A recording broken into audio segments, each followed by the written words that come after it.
A paz do Senhor para você, amado ouvinte, que está nos escutando nesta noite.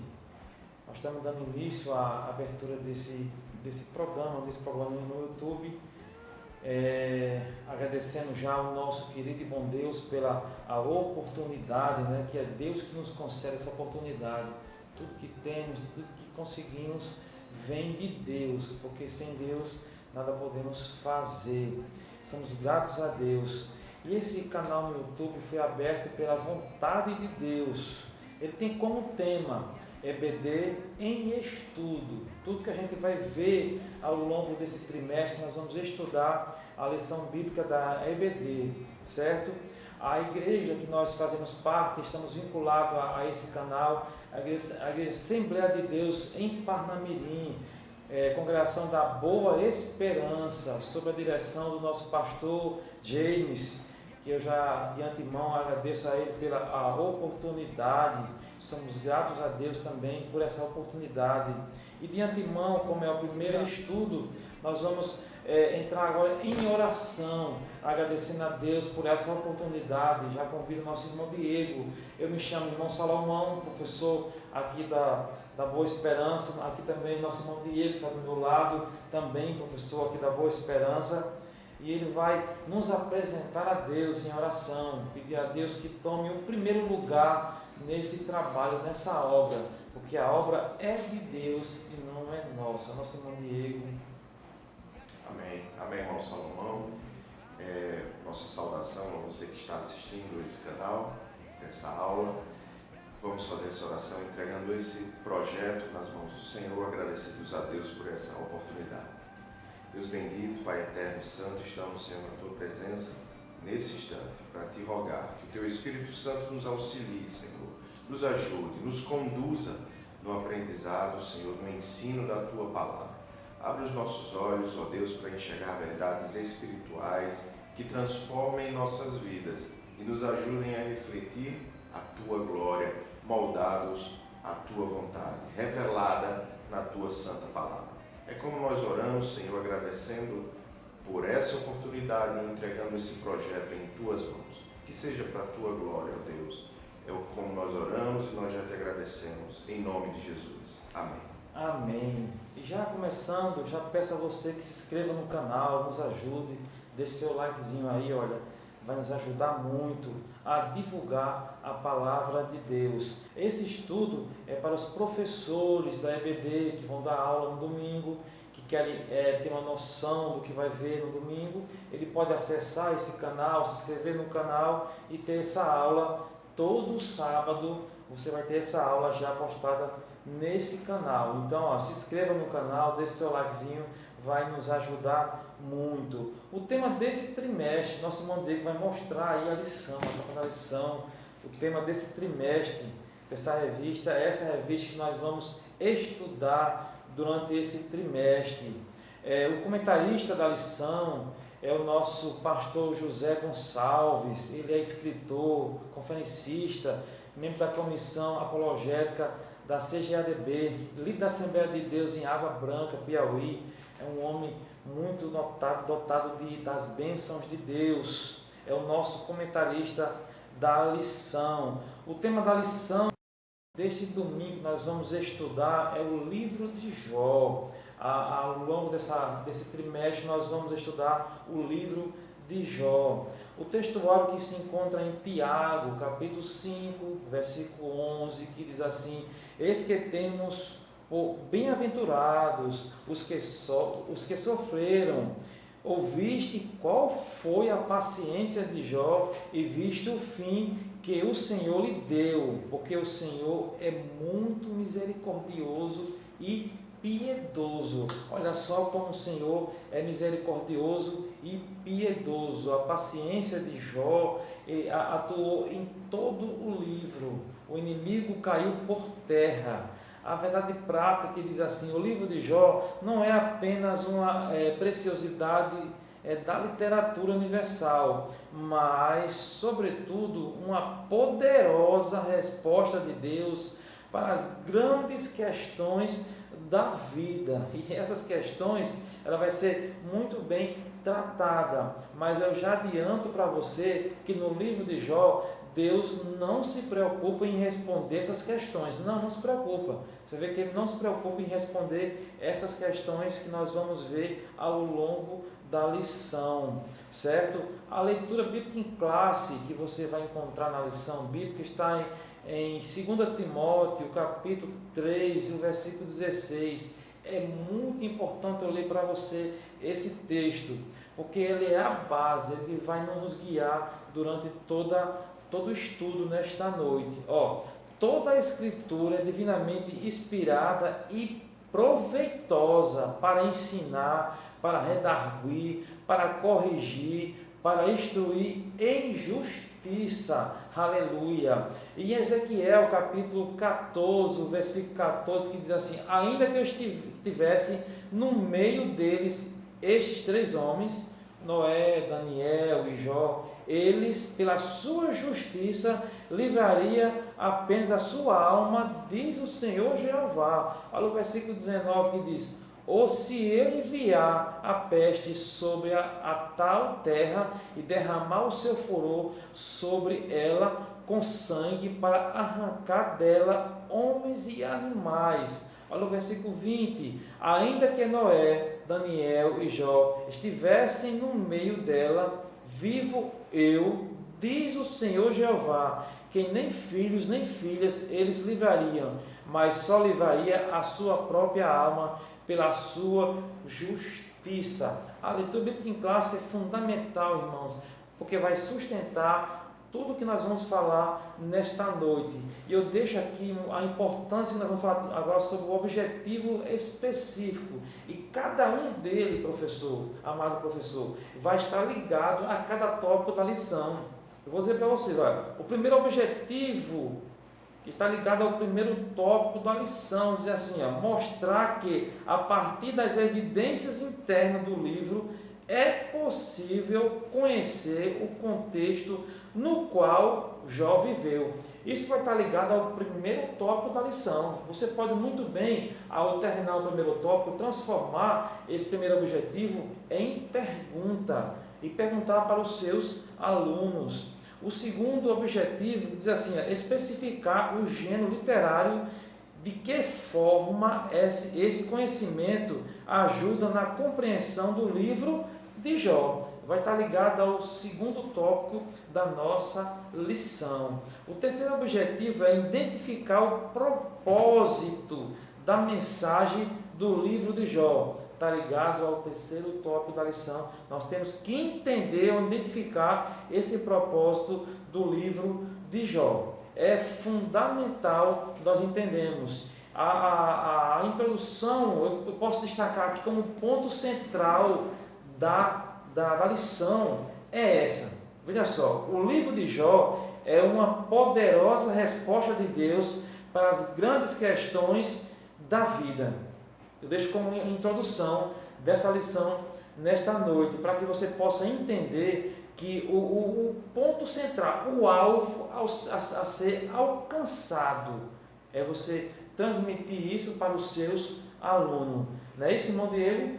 Sabendo fazer isso, você vai compreender a palavra de Deus e transmiti-la para os seus alunos. Correto, irmão Salomão. E o autor da lição inicia essa lição dizendo que nesse trimestre estudaremos o livro de Jó, uma das obras mais fascinantes da Bíblia. Não há em toda a literatura bíblica outra obra semelhante, diferente na sua estrutura, no estilo e, sobretudo, no conteúdo. O livro de Jó demonstra a grandeza de Deus diante da finitude humana. Ele começa aqui colocando a pedra fundamental dessa lição e também dessa revista, porque o tema da revista é a soberania de Deus e a fragilidade humana.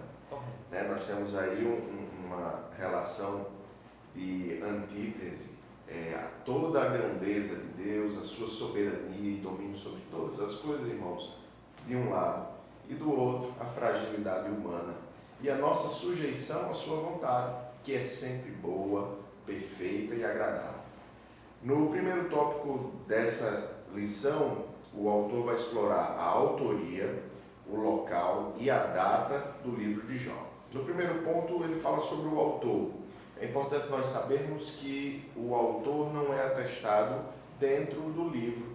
Por isso que existe muita especulação sobre quem de fato escreveu, né?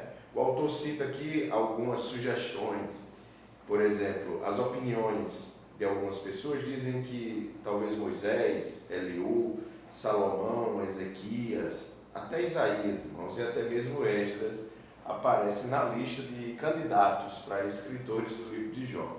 Mas a verdade é que a tradição antiga, a tradição rabínica, atribui a Moisés a autoria desse livro.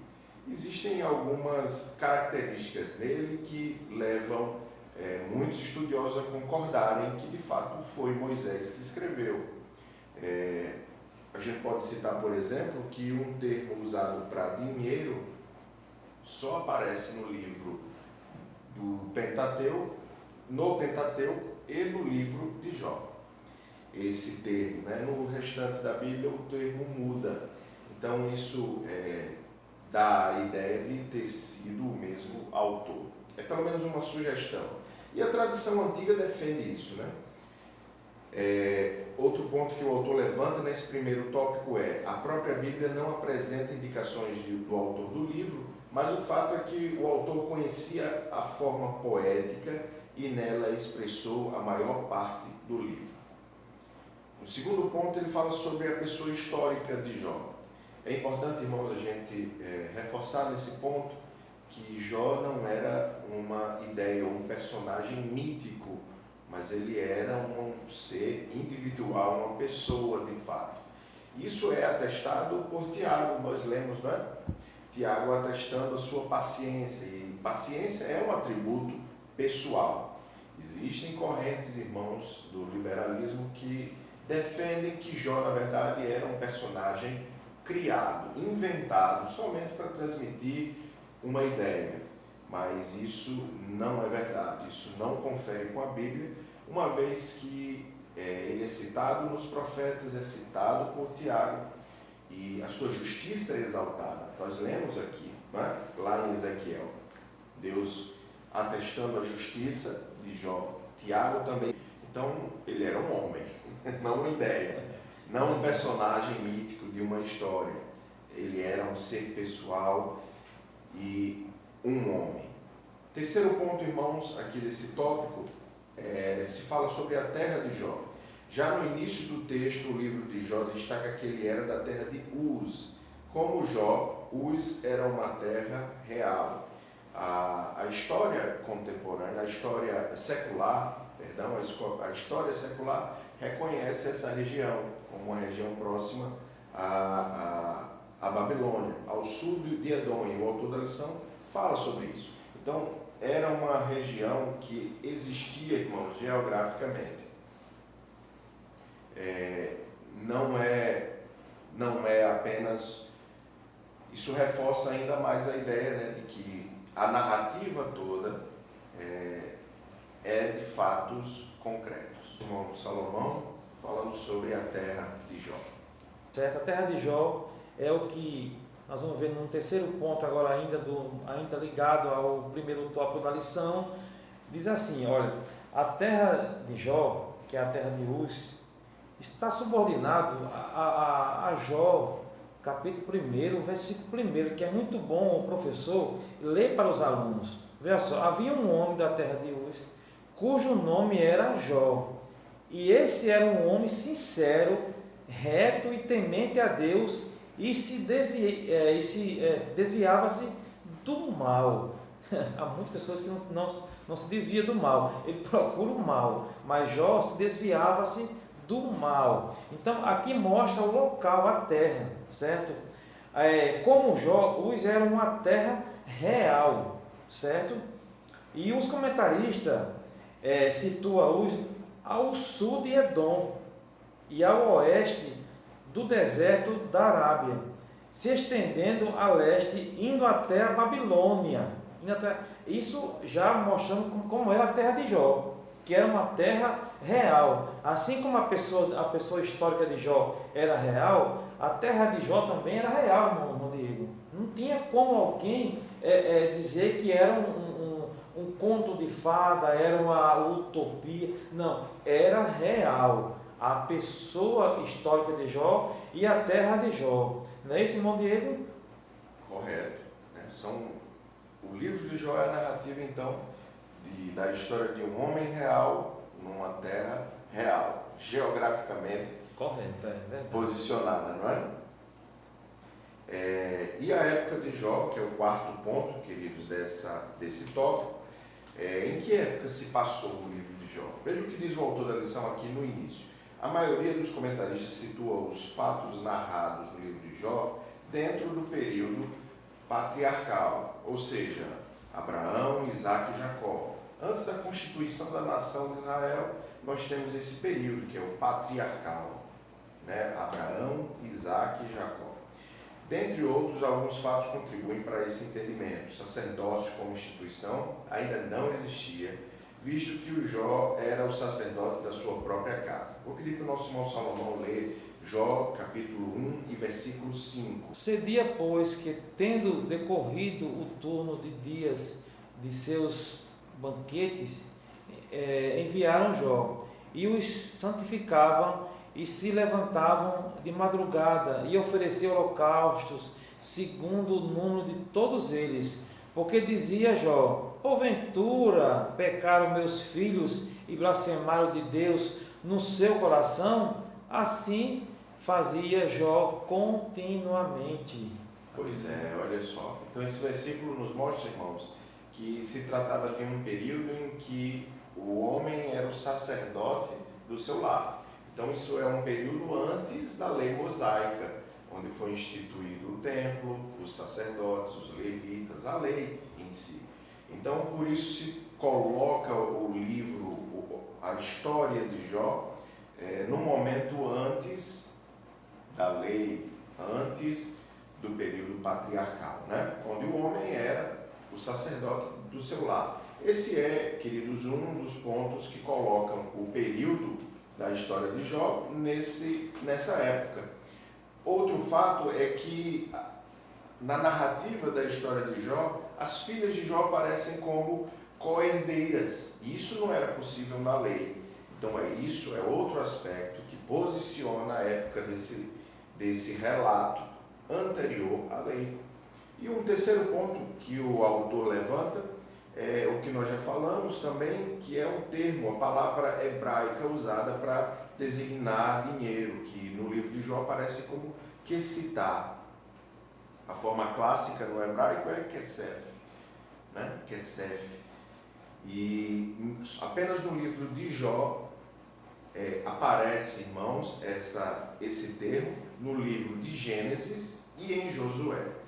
Então, esse fato também posiciona a época dos fatos em algum momento bem antigo, bem anterior à lei, ao período patriarcal.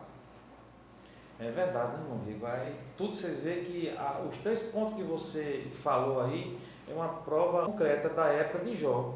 Não tem como fugir desse período, que a gente viu aqui que as filhas eram co-herdeiras. Isso já era impossível naquela época, porque o que não era permitido pela lei mosaica. Exato. A lei de Moisés.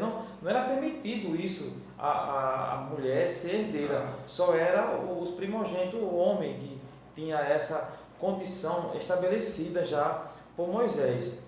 E por isso que já prova a prova concreta desse período aí, dessa época de Jó, que não tinha como escapar. E fazendo uma síntese do que a gente já viu aqui, bem rápido. Só um detalhe que é importante para fechar esse ponto. Pode falar, tranquilo. Que é uma curiosidade, porque muitos irmãos não sabem que a maioria dos estudiosos defende que cronologicamente o livro de Jó foi o primeiro a ser escrito. Verdade. Muito bem colocado isso aí. Só não conseguimos provar categoricamente, mas possivelmente ele tenha sido o primeiro livro, primeiro antes de Gênesis. Isso é muito importante falar sobre isso também, entendeu?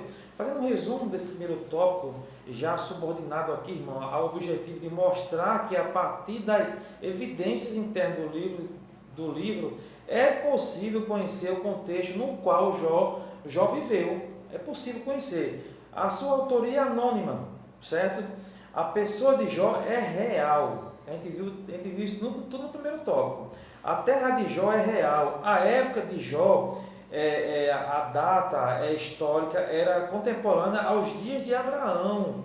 Mas uma licença poética, o estilo poético é um pouco já moderno, já pós Moisés. Você vê como falando sobre o livro de Jó, é importante a gente entender, porque quando você lê a Bíblia, você não fica, né, irmão Diego? Fica perdido em meio a tantas datas, a tanto local, a tanta situação que eles colocam lá, e ainda tem as pessoas, amado ouvinte, que podem trazer ensinamento que vai contrário à palavra de Deus, né, irmão Diego?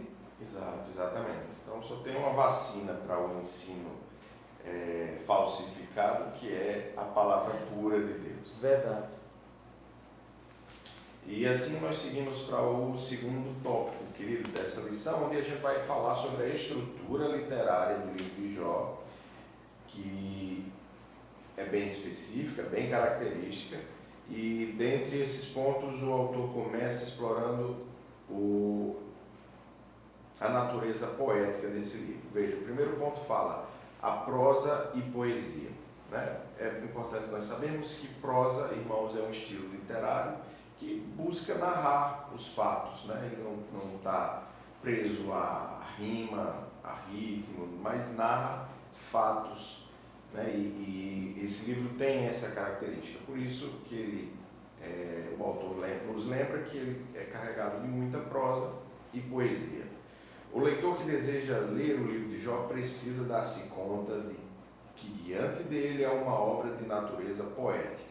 Isso não torna o livro de Jó menos inspirado do que outros da Bíblia, mas revela que ele pertence a um diferente gênero literário.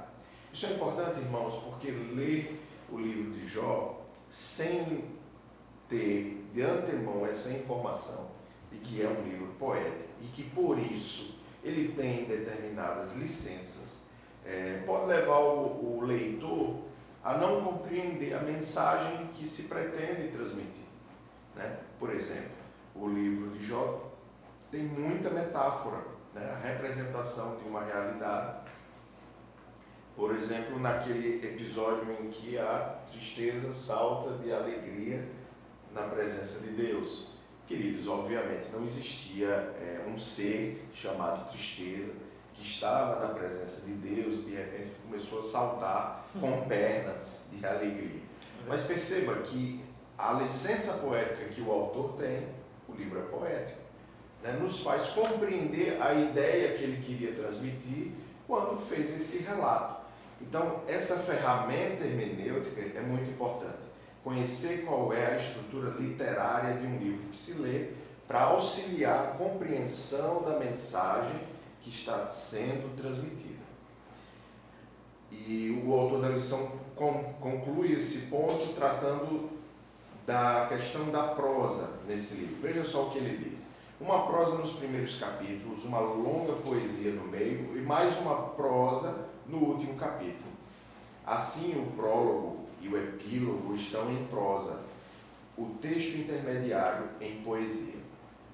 Então ele nos lembra que o livro de Jó tem na sua seção inicial uma prosa, como nós falamos, a narrativa, né, de fatos. Ele é preenchido no meio aqui com poesia e conclui novamente com uma série de prosa.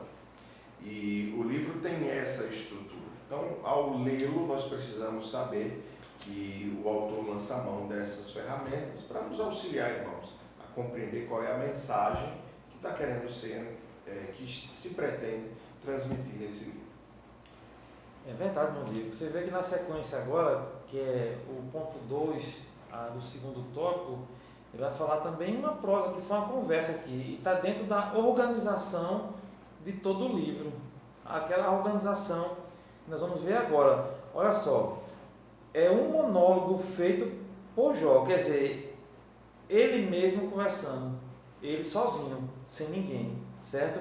Aí depois nós vamos encontrar 3 ciclos de diálogo entre Jó e os seus amigos, que podemos, a Bíblia fala de Elifaz, Bildade, Zofar, certo?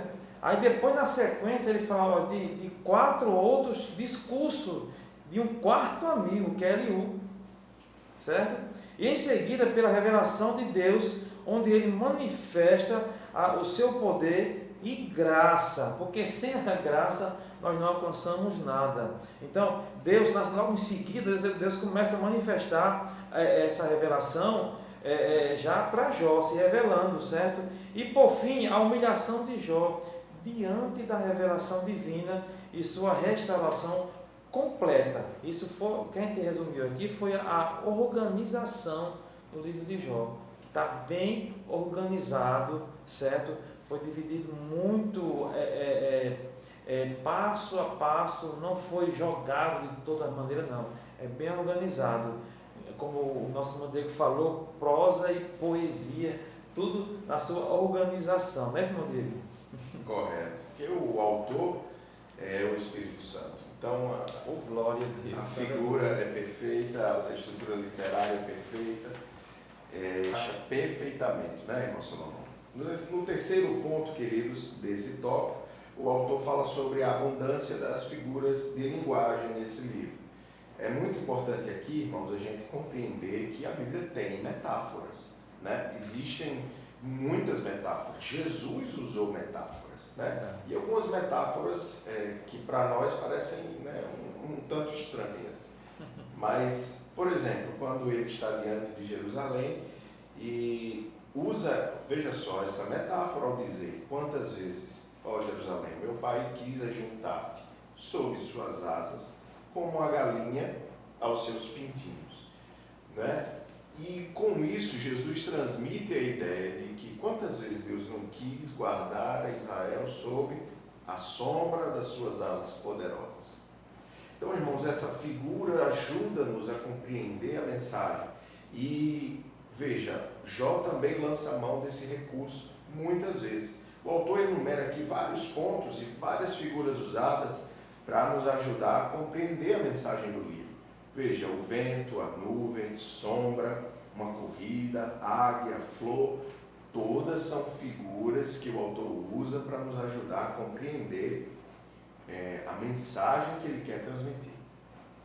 Certo? Além dessa riqueza de metáforas, de figuras, que você, professor, deve explorar bastante, porque alguns leitores têm dificuldade de separar quando a Bíblia está metaforizando, quando não.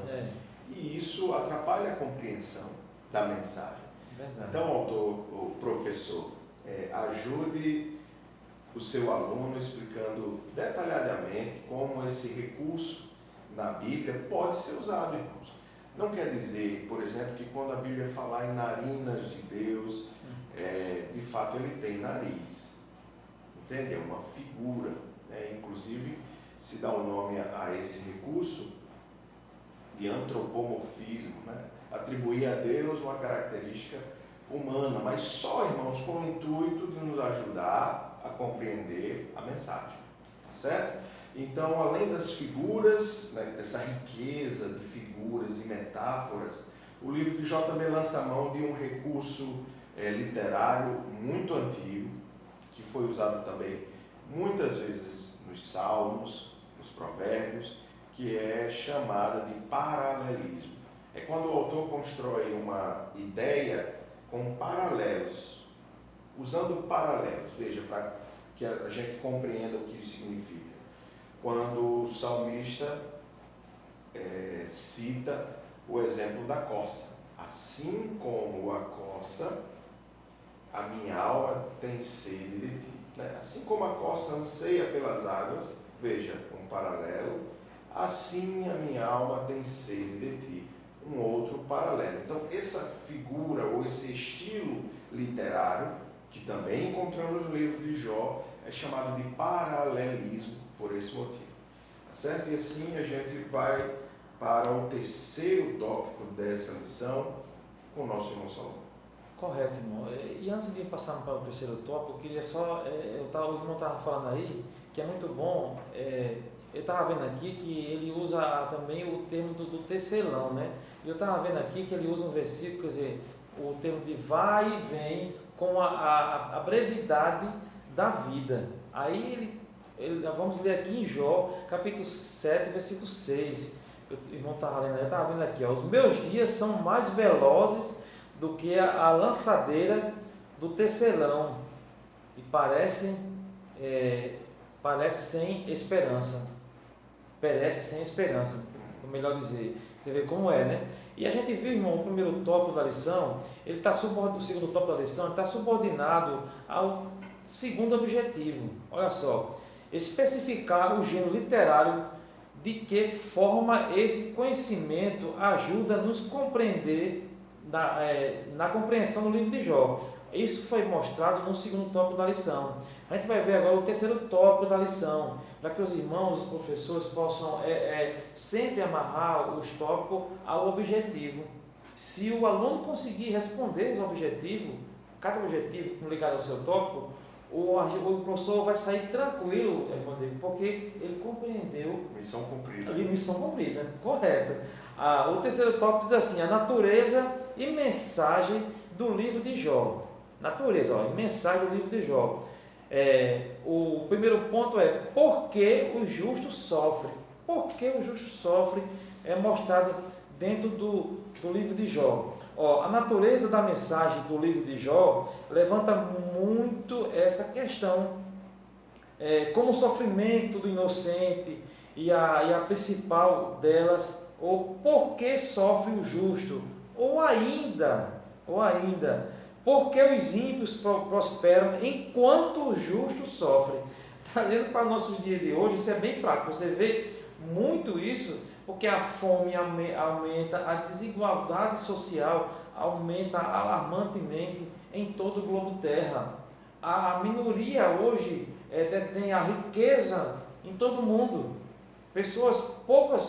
Número de pessoas está com a maior quantidade de riqueza do mundo e a maioria sem nenhuma riqueza.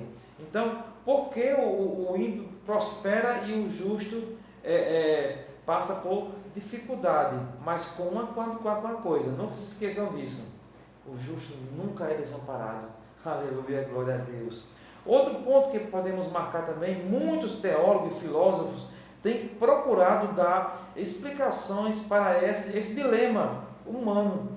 Muitos, ao longo de toda a história humana, eles têm procurado entender. Mas uma coisa nós podemos compreender: nos 42 capítulos, Deus não se preocupa em responder essas questões. Ele não se preocupa, porque ele tem certeza que quem anda com o Senhor tem a certeza de uma coisa: a sua graça nos basta. A graça de Deus, ela irmão Diego, ela supre todas as nossas necessidades, não é, irmão Diego? Todas elas. Então ela é suprida. A gente sofre, a gente chora, mas a gente diz que o crente só conta a vitória na unção de Deus. Nosso irmão Diego agora com a parte seguinte. O segundo ponto desse terceiro tópico, que nos diz: existe bondade desinteressada? Para muitas pessoas, qualquer prática religiosa não passa de barganha. Essa era também a tese do diabo. Veja, irmãos, o livro de Jó começa com essa história como pano de fundo, qual seja a chegada de Satanás diante de Deus, e Deus dá testemunho de Jó. Viste, meu servo Jó, o Senhor faz isso com alegria. E Satanás, de forma ardil, responde a Deus, dizendo: assim é muito fácil, o Senhor cercou ele de toda sorte de bens, de riqueza, assim qualquer um é fiel. Verdade. E Deus, nesse momento, queridos, conhecendo a sinceridade de Jó, e isso é importante, veja, nós estamos aqui diante de para nós, uma situação muito difícil de compreender. Como é que Deus agora entrega esse homem correto, justo, do qual ele dava testemunho da sua justiça? Como é que ele entrega esse homem nas mãos de Satanás e diz para ele que só lhe só não lhe tocasse na vida, queridos. Veja, ele sabia que isso sujeitaria o seu servo a muito sofrimento. Sabe, irmãos? O autor do livro, ou da Bíblia Pentecostal, dos comentários da Bíblia Pentecostal, tem um estudo maravilhoso sobre o sofrimento do justo. E uma das coisas que se aprende nesse estudo é quando ele diz que nenhum sofrimento do justo é em vão. Compreende? Veja, irmãos, nós estamos em 2020 e hoje estamos falando do que Jó passou. Então, um sofrimento extraordinário transmitiu uma mensagem extraordinária. Não é isso, irmão Salomão? Aqui, tão longe da terra de Uz, há tantos anos dessa época, e nós aqui estamos falando, irmãos, do que Jó passou, da sua fidelidade e como ela alcançou vitória. Compreende? Se o sofrimento que ele passou não fosse tão extraordinário, talvez não houvesse o livro. Talvez a sua história não tivesse chegado aqui hoje em Parnamirim. Já pensou? Ir de Parnamirim para o YouTube. Então, queridos, esse ponto aqui é muito importante, né? Nós compreendermos que o sofrimento do justo não é em vão e Deus tem um bom propósito em todo o sofrimento. Para nós é difícil compreender, mas a perspectiva de Deus, irmãos, é perfeita. A nossa é limitada. Verdade mesmo. E assim a gente vai para o terceiro ponto, não é isso, irmão Salomão? Correto, muito bem. Desse terceiro tópico. Já estamos encerrando, né, a lição, uma lição maravilhosa, não é isso? Pode um homem compreender Deus? Eu me lembrando de um filme, né? De um filme que Deus existe, né? Falando, Deus não está morto também. E ali o ateu, ele não compreendeu a Deus. Ele não compreendeu a Deus. E o livro de Jó, ele fala aqui, ó, pode um homem compreender Deus. Os últimos capítulos de Jó mostram os impactos que a revelação divina tem sobre o homem. Quer dizer, quando o homem deixa a palavra de Deus entrar no seu coração e trazer essa revelação, trazer essa transformação de vida, aí sim ele vai ter um encontro com Deus, certo? Jó é totalmente transformado quando compreende a majestade do Senhor. Você vai encontrar isso em Jó a partir do capítulo 38 até o capítulo 42. Deus mostra a sua grandeza e soberania a Jó. Olha só, do capítulo 38 até o 42, Deus está mostrando ali onde estava tu quando foi criado o firmamento, e Deus mostrando a Jó, como é que ele estava, quem era ele, foi mostrando a Jó. Da mesma maneira, você encontra na lição que Paulo, que foi transformado quando contemplou o Senhor numa visão, está lá em Atos 9, do 1 ao 17. Então, quando Paulo teve um encontro com Jesus ali de verdade, ele viu a Jesus. Aí sim, ele disse que o morrer para ele é ganho, viver para Cristo é tudo. Não existe perder com Deus, não existe. A gente só ganha estando com Deus.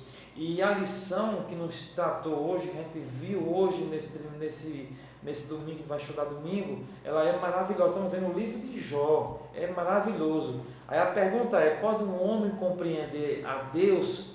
Essa compreensão, amado ouvinte, ou você que vai dar aula domingo, vai estudar, vai transmitir para o seu aluno, só tem essa compreensão quem tem um encontro com Deus. E olhe que vai ser como Jó, só vai ouvir, só vai conhecer ou compreender parcialmente. A gente só vai ter essa completude quando a gente estiver de frente com Deus no céu. E quando a igreja for arrebatada e encontrarmos com Deus, aí vamos compreender e entender a sua palavra. Esse terceiro tópico, ele está ligado a identificar o propósito da mensagem do livro de Jó. A gente compreendeu aqui o propósito, qual foi o propósito principal da mensagem do livro de Jó. E eu espero que essa mensagem tenha ficado no seu coração e você tenha aprendido com a lição de hoje. Nós estamos concluindo a lição nessa noite. E não se esqueça de se inscrever no nosso canal, deixar o seu likezinho aí para nós, comentar, certo? Cada comentário seu vai servir para que nós podemos crescer e nos policiar e aprender com os irmãos. Os irmãos aprendem conosco, nós aprendemos também com os irmãos, tá certo? Agradecemos a Deus por essa oportunidade e saiba que Deus te ama. Se é você que não conhece a palavra de Deus, que não professa a mesma fé que nós, sabe que Deus te ama e quer entrar na sua vida e trazer transformação, assim como transformou a vida de Jó. Nosso irmão Diego com as considerações finais para concluirmos a lição. Amém. Então a gente conclui essa lição, queridos, e eu acho que a mensagem mais importante, uma das mais importantes, é de que durante todo esse trimestre nós devemos estudar e aprender essa relação, né, que devemos ter com Deus, de reconhecimento da sua soberania. Por mais simples que isso pareça, irmãos, tem muito aprendizado, muita riqueza para nós absorvermos durante esse trimestre. Então, nas próximas oportunidades, será uma alegria compartilharmos com os irmãos as próximas lições. Amém. Esse trabalho não vai parar, que Deus abriu, a porta que Deus abriu, o inimigo não fecha. Vocês vão ter sempre esse estudo, certo? Todo sábado vai ser o irmão Diego, o irmão Isaías também, que vai estar presente, certo? Transmitindo esse estudo. E a cada momento que você estudar a lição, saiba que Deus vai estar com você. Agradeço por estar em nome de Jesus e fique com Deus.